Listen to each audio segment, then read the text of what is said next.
L'ensemble des banques, chapeautées par la Banque centrale, forment le secteur bancaire d'une zone monétaire.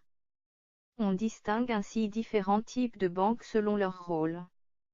Une banque centrale a pour rôle de réglementer et superviser les opérations des différentes banques, de veiller à leur solvabilité à l'égard des déposants, de superviser la production de monnaie par ces banques, et d'en réguler l'usage par le biais du taux directeur. La théorie économique y voit un moyen de réguler la croissance, via l'incitation à l'épargne ou à la consommation, et d'agir sur l'inflation.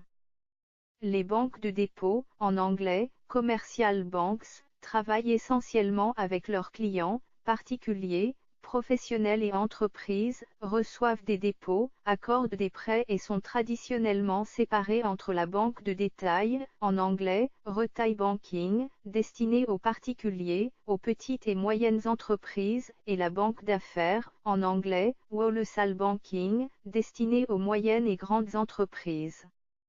La banque d'investissement, en anglais, investment banking, est active sur les marchés financiers, se chargeant des opérations financières comme les émissions d'emprunts obligataires, les souscriptions d'actions, les introductions en bourse, les fusions-acquisitions, etc.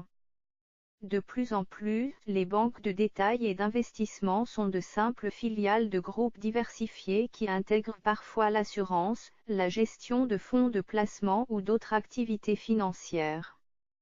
Fréquemment, ceux-ci rattachent à la filiale banque d'investissement les activités de banque d'affaires.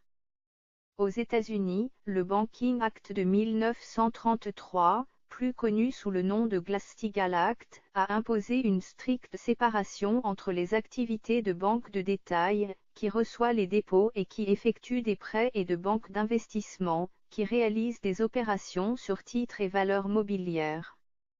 Adoptée à l'apogée de la crise de 1929, cette loi visait à interdire la répétition de ce qui, à l'époque, était perçu dans l'opinion comme l'une des causes de la bulle boursière et la spéculation sur les actions par les banques de détail. Battue en brèche depuis la déréglementation des marchés financiers américains le 1er mai 1975, le Glass-Steagall Act est tombé progressivement nécessaire en désuétude et a fini par disparaître à l'automne 1999. Gramm-Leach-Bliley Act Financial Service Modernisation Act de 1999, pour permettre la constitution aux États-Unis de grandes banques universelles, comme Citigroup.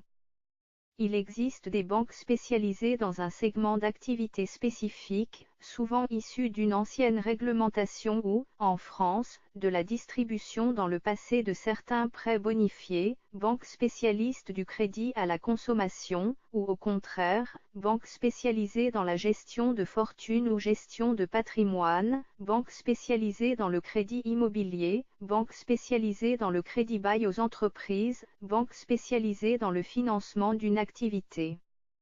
économique particulière, agriculture, café-restaurant, commerce de l'art, pétrole, etc.